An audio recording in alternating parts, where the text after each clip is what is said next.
Mas, queridos, o Espírito da profecia, ele vai enfrentar alguns desafios, que também estão descritos no capítulo 29 de Provérbios.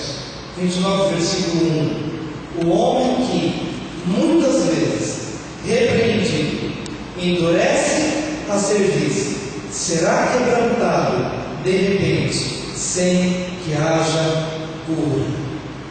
Para que o Espírito da profecia possa verdadeiramente ter a sua eficácia no vale, onde nós nos encontramos, o Espírito da profecia precisa vencer o espírito da rebeldia. Diga, o Espírito da profecia confronta o espírito da rebeldia. Queridos, o espírito de rebeldia sufoca o espírito da profecia. O espírito da profecia não precisa vir da boca de um Moisés que desce do monte, nem precisa vir necessariamente da boca de Jesus que desce do monte da transfiguração. O espírito da profecia pode vir da boca do pai, pode vir da boca da mãe, pode vir da boca de uma autoridade, pode vir da boca de uma pessoa que talvez nem temente a Deus seja, mas naquele momento está usando a sua autoridade em nome do Senhor Jesus, em nome do Senhor Deus. E a palavra de Deus declara que não havendo profecia, o povo se corrompe. Mas muitas vezes o espírito da profecia está no meio do povo, mas ele se depara com um espírito contumaz, com um espírito de rebeldia, representado pelo endurecimento da cerviz. Onde é a nossa cerviz? É aqui, na nossa nuca.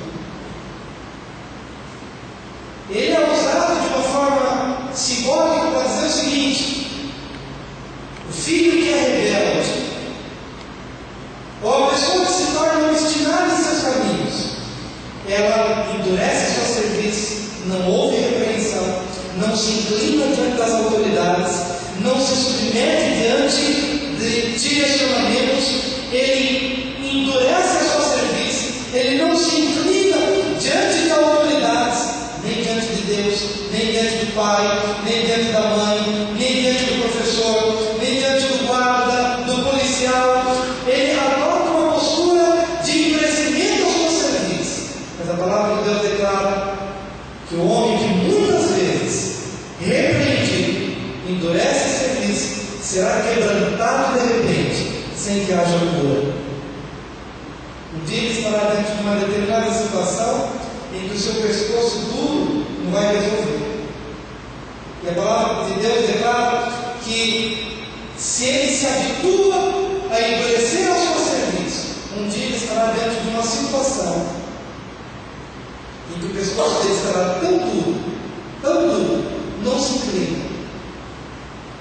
Essa cabeça será cortada.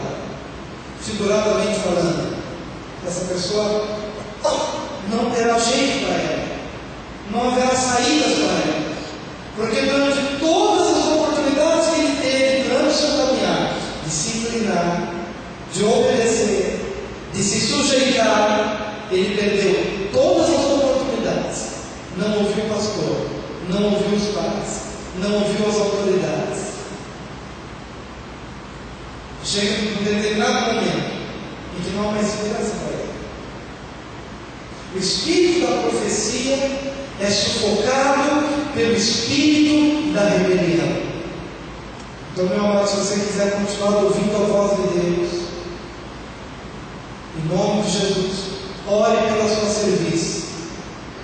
Coloque a sua cerviz diante do Senhor e diga o seguinte: não preciso dizer agora, mas na sua oração você vai dizer: Senhor, se eu tenho ouvido meu pai e não tenho obedecido, se eu tenho ouvido meu pastor e eu acho que eu tenho a palavra final, Senhor, é sinal de que a minha cerviz está endurecendo e eu não estou percebendo. E se de fato endurecer a minha cerviz, anularei o espírito da profecia. A palavra de Deus pregada terá mais efeito na minha vida. Os ensinos na célula não mudarão mais meus caminhos, porque minha serviço foi endurecida. E de repente, serei quebrantado sem encaixa mais que eu. Amém, Deus? Quantos Moisés já não desceram do monte com a palavra?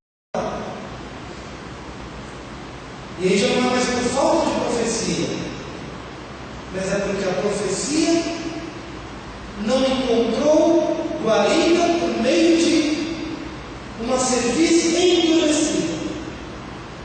Não consegue mais discernir, ouvir, obedecer, inclinar-se.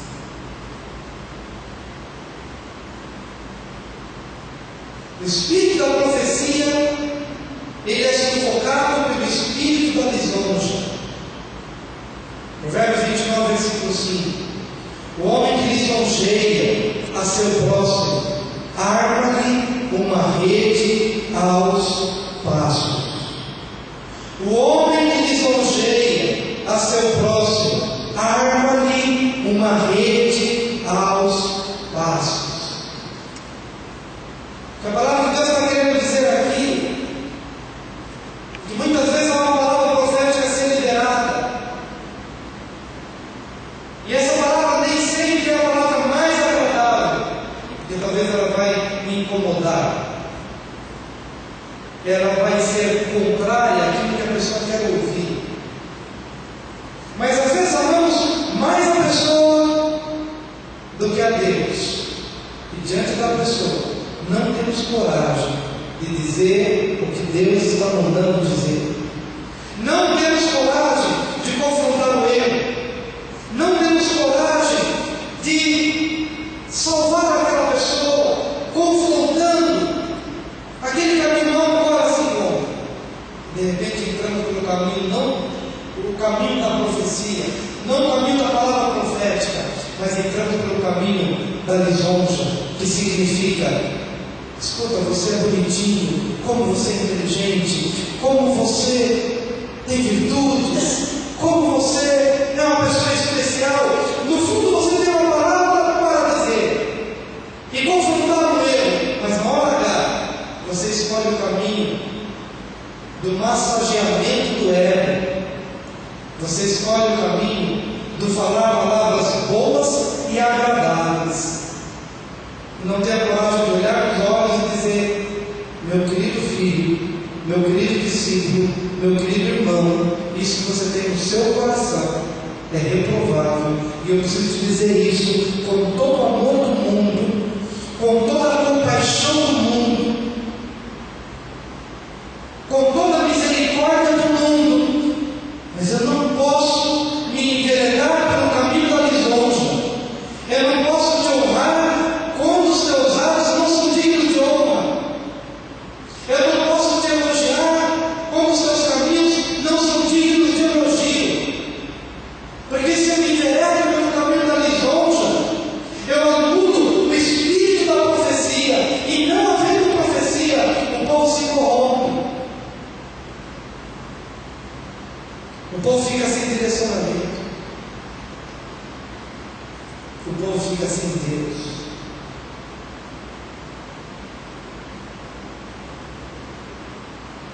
Quantas pessoas perderam a unção porque amaram mais as suas posições?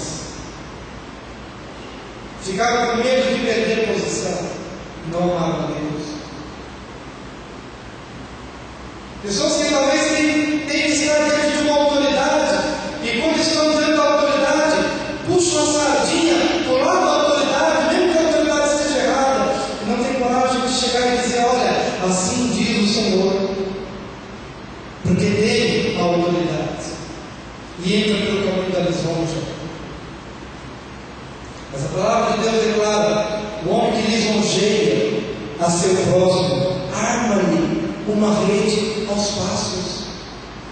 Meu amado, se você está no engano, e eu vejo que você está no engano, e permite que você continue no engano, e te elogio no teu erro, e te honro nos teus enganos, massagear o teu ego, e não falando a verdade em amor. Na verdade, o que estou fazendo? Armando uma rede aos seus passos. Mas cedo ou mais tarde, você vai cair no seu erro, vai tropeçar no seu engano, e o espírito da profecia não pode te curar, não pode te libertar, não pode te salvar.